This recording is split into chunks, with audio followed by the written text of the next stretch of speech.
ìyanu ọ̀rọ̀ Ọlọ́run ní fìtílà fún ẹsẹ̀ mi, ìmọ́lẹ̀ sípa ọ̀nà mi, ẹ̀mí ọ̀run jolúkọ mi. Praise the Lord. Our wonderful people of God, we greet you once again for your consistent follow-up with these Sunday School previews. May God continue to honor you all and bless you all in the name of Jesus. Before we proceed, I would like us to pray. Father, in the name of Jesus, eternal rock of ages, I am that I am. We give you all the glory for you are taking us thus far, even to this present moment. Father, may your name be highly exalted in Jesus' name. Thank you for the success of the first lesson, which is the world becomes chaotic, for making us to be able to run through it. Father, we say may your name be highly exalted in Jesus' name. Father, Lord, we pray that today you will open the word unto us in the name of Jesus. Through this Sunday school, many lives will be blessed in the name of Jesus. Father, take preeminence. Teach us yourself. So shall it be. In Jesus' mighty name, we have prayed. Amen. Amen. Amen. In Jesus' name. Now, people of God, I beseech us with the mercies of God that we should subscribe to our YouTube channel. Please, if you have not done that, please do that. We urge you to do that. We need your support also. God bless you as you are doing that. So without wasting our time, we just concluded the first lesson, that is the whole world becomes chaotic, and that has ended on Sunday, which is on the 1st of August. So today we'll be running through the second lesson. If you have not listened to the first lesson, you can go back. You will find it on the page. You can listen to it, because we will not be talking about it again, because this preview is a brief one, and I believe that we'll be blessed wonderfully by it in the name of Jesus. Amen. Amen. In Jesus' name. So what do we have today? The lesson 2 under unit 1, which is man's disconnection. And this particular lesson will be running for 2 weeks, in which we'll be doing the first division this week, and we'll be taking the second division next week. I hope you are prayerfully prepared for it. So what is the topic of this lesson that we're about to drench into? He said, peace becomes elusive. Peace becomes elusive. What a powerful topic for this lesson, which means the peace is not stable. That peace is not stable. That is, as regarding this present world, peace is not stable. So our memory scripture is taken from Isaiah chapter 57 verse 21. He said, there is no peace, says my God, for the wicked. That is the memory scripture, Isaiah 57:21.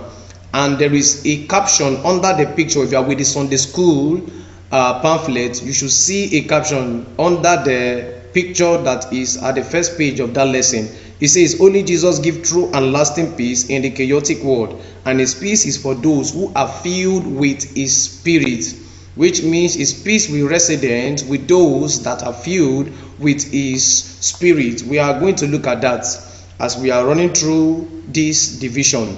So our divisional thoughts, the one says, Satan brought chaos into the world. The Prince of Peace is coming to crush him and establish his eternal peace. Hallelujah. We all know that. We have heard about that. We've learned that. Not even now, so many years, many have been hearing that, how Satan brought chaos to the world. But the restorer of peace is fast approaching. He's coming back to restore total peace. Not the kind of peace that we experience that is not stable on earth. So the second devotional thought is that Satan is the master of chaos. He caused the problem of rebellion in heaven, and that led to his ouster from heaven. Since a leopard wouldn't change his skin, Satan came on earth to continue his rebellious tendencies. His mission has always been to pitch people against their creator. That is the foundational to chaotic situation. Like we all know that the devil was thrown down after the great war in heaven between Michael and his angels with the devil, that they had to wrestle with him, and after the wrestling they had to send him down to the earth. He crashed on the earth, and since when he had crashed on earth, he continued his rebellious agenda by turning men against their creator. He still does that to today. We should be careful. Number 3, the third devotional thought. Jesus is the Prince of Peace. He came over 2,000 years ago to perfect the provisional crushing of Satan's head on Calvary. He allows the devil to think he has fled, he has filled day. For now, he's coming again to finally crush Satan in hell, so that there will be eternal peace for everyone who follows Jesus in heaven. We can see that there is a word that was spoken by Jehovah himself in the book of Genesis chapter 3, when he was rebuking Adam and Eve, casting a spell upon the serpent. He told the man, he said, what? He shall crush the head of the serpent, and the serpent, he said, the seed of the man shall crush the head of the serpent, and the serpent shall take the man's seed by the heel. And which Jesus Christ did when he died on the cross of Calvary. He finally crushed Satan on his head, and he's still coming to fulfill that in full capacity by putting him in eternal damnation, which is hell. God will help us as we are running through this lesson, and we urge us, we should, as we are listening to this, we should open our hearts to receive the word of God that is able to deliver our soul and give us an inheritance among them that are sanctified. So the textual sources for this lesson 2, we have Genesis chapter 3, verse 1, Genesis chapter 4, verse 1, Psalm 133, verse 1 to 3, Ezekiel 37, verse 26, Matthew chapter 11, 28 to 30, John chapter 14, verse 27, John chapter 16, 33, Ephesians chapter 2, 14 to 18, Isaiah chapter 11, 1 to 10. These are the textual source for this lesson. But now we are going to be looking at the lesson outline for this lesson. And I believe that God in his infinite mercy will make his word known to us in a plain manner in the name of Jesus. Now, these are the lesson outline. We have the first division, which is foundation for peace. The second division is finding lasting peace. So under each divisions, we have two parts, that is the part A and part B. The part A for the first division is Jesus, the founder of peace. The part B is where we hope to find peace. So we are running through the first division of this particular lesson. God will help us as we run through it in the name of Jesus. So yes, foundation for peace, the first division. I read those. Foundation here connotes the idea of the basis of true peace, the root, the source, the origin, the beginning. It refers to how peace is divinely set up for the benefit of man. This is what God is revealing to us in this division. May we be more aligned with the source of peace and life, Jesus, in Jesus' name. Amen. Like they said, foundation for peace. When we talk about peace, the root for peace is Jesus Christ. He is the foundation for peace. Any other way we source for peace, it will be disappointed by the kind of peace that will be given. It will be a short time peace, the peace that will outlive us. That kind of peace is not the peace that we will desire. We need a peace that will sustain us even from now, even to his eternal kingdom. Not the kind of peace that the world giveth that taketh away. So in this division, we have part A, Jesus the founder of peace. He said, for he himself is our peace, who had made both one and has broken down the middle wall of separation.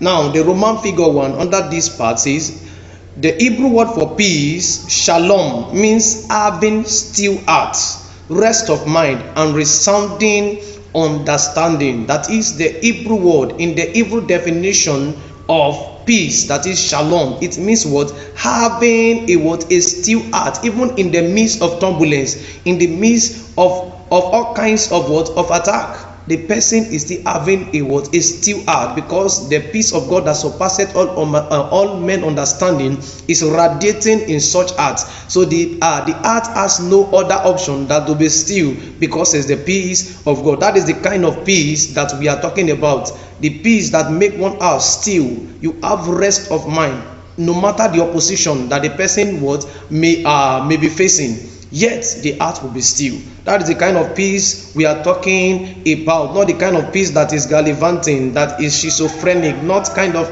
peace that the world giveth, that does not last. Today people are happy, tomorrow they are in They are in jeopardy. Not that kind of peace. So the second Roman figure, it says peace means restfulness, a situation where one has the needed basic amenities with no troubles or upheavals added, in which whatsoever one does succeed. We can see that in a state, it's a state of what? Of rest. When your mind is at rest, you are not bothered by the things that are going on around you, that are not pleasant to you. But because of the peace of God that has radiated in your heart, it gives you a still heart. You are you have that rest in you. You will not be bothered. That is the kind of peace that we have been given in Christ by His Spirit. Roman figure 3 is John 14:27 says, "My peace I give to you."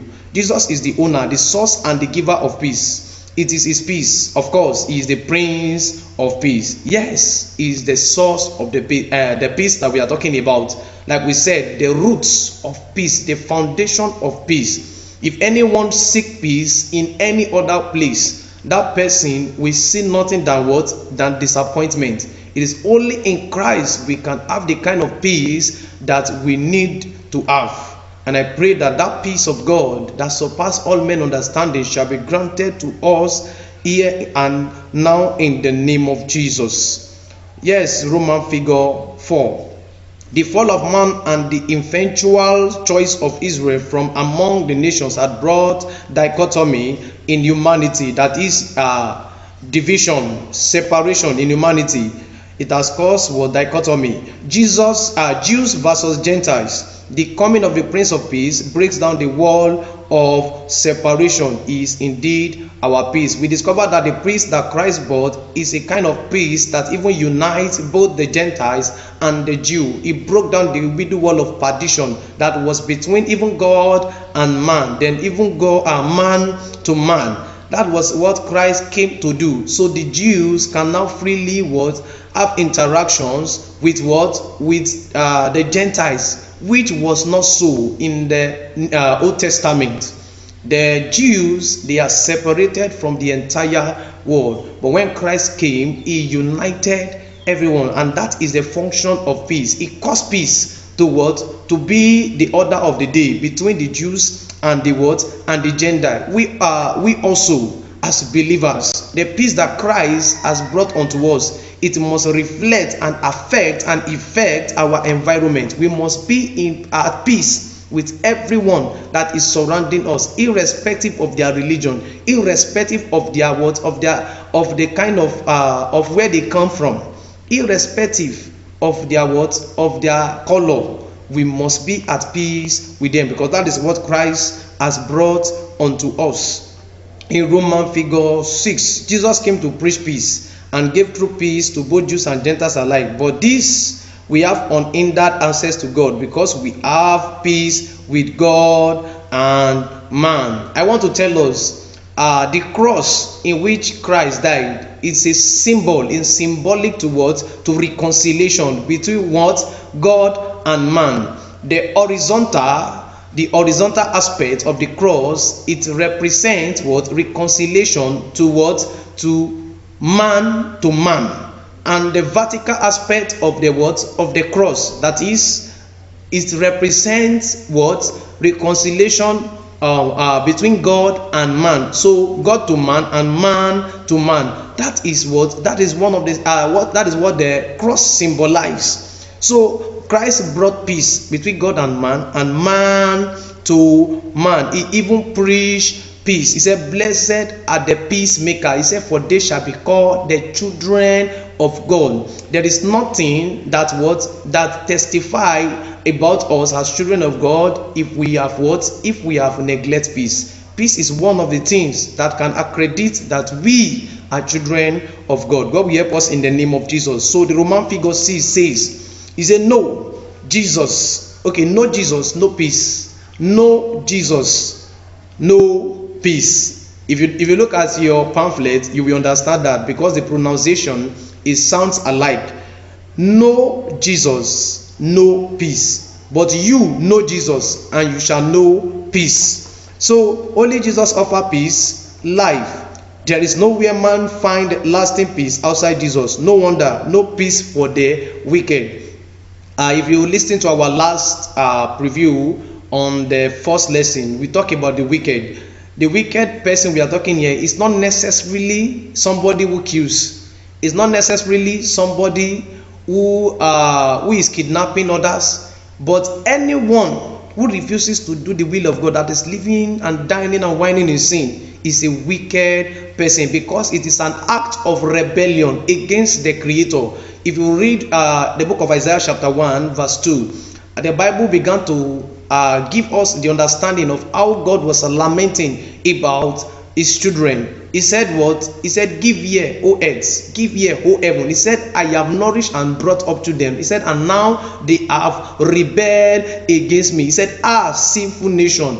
He said, a people laden with iniquity. He said, children of corrupters. He said, they have gone away backward. He said, they have forsaken him, the fountain of what? Of living water. He said, the ox knoweth his owner. He said, the axe is master script. He said, but Israel does not know me. The same thing is still happening today. So anyone who refuses to do the will of God is a wicked person. So when we say wicked person, it does not necessarily mean it's a witch, wizard, sorcerers, all kinds of people that we have tagged that title to, that they are wicked. No, it's not that person that cheated us that is only wicked. But we also, if we are still living a life that is rebelling against God, it is called wickedness. So how do we expect there to be peace when we refuse to do the will of God? So it is necessarily, if we desire the peace that Christ has come, it is more important for us to give our life to him wholly and live a life that is acceptable unto him. God will help us in the name of Jesus. So that is all for the first part, which is A. Now we will run through the second part. Don't forget to continue to share, subscribe to our channel, and if there's any question under this part, you can drop it on the comment section. Now the part B, where we hope to find peace. I read, these things I have spoken to you, that in me you may have peace. In the world you will have tribulation, but be of good cheer. I have overcome the world. I know that this is a popular scripture that everyone we do use to comfort ourselves as Christian, and it's good. We should comfort ourselves with this word. But I want us to know that this is far beyond just confession, because we are in a generation that people confess a lot, but yet we do so little, and our confessions are so much. May God help us in Jesus' name. So Roman figure 1, only in Jesus can we find peace in this world of chaos and uncertainty. He who has Jesus would have peace in him or herself as part of the word fruit of the Spirit. The truth is, anyone who does not recognize Jesus as the founder of peace is sick and seriously insane. Wow! Can you see the adjective in use in qualifying anyone who does not have Jesus, or does not recognize him, or does not see him as the founder of peace? The writer said the person is what? Is seriously sick or insane, which means anyone in this world, though they may claim to be all right, they may claim whatever, but if they don't acknowledge Jesus Christ, if they don't accept him, then something is still wrong with them. Hope you are not part of those that are in question here. God will help us in Jesus' name. So until we recognize Jesus as the founder of peace and we accept him, then we'll be able to enjoy the peace that he has brought unto us. There are so many people that seek peace in their life today. I tell you, the solution is Jesus Christ. Know Jesus, you shall know peace. Roman figure 2, brethren, here, okay, that is brethren, in Psalm 131 and 33 verse 1 to 3. I said how good and pleasant it is when brothers dwell together in unity. He said brethren here can also refer to siblings. The home or family is where peace and unity should be found. Home or family is the nucleus of the society.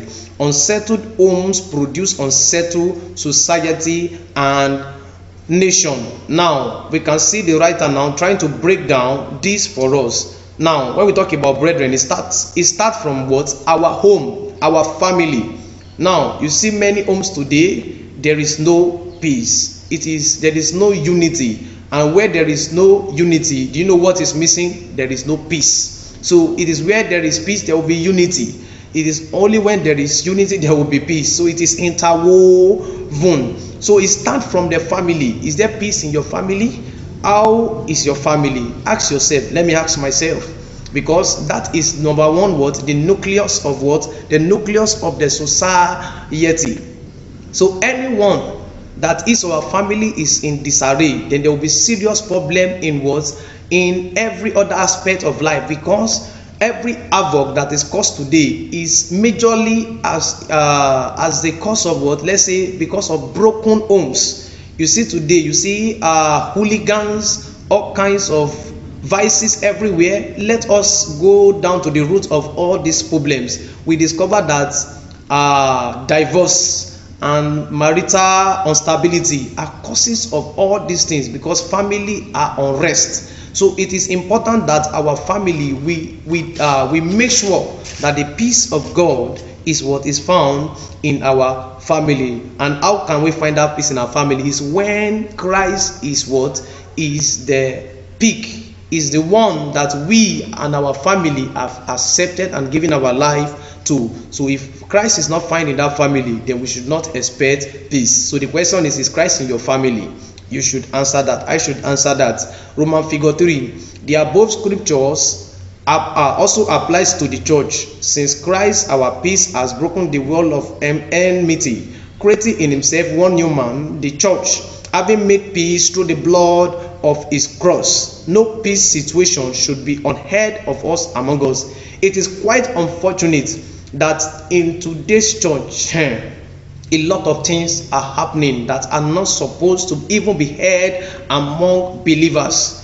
No peace, people fighting for positions. You hear all kinds of things. Choir master fighting against choir members because of no peace. And the church is supposed to be the what? The pioneer of peace. The world should see the peace in the church and learn from it.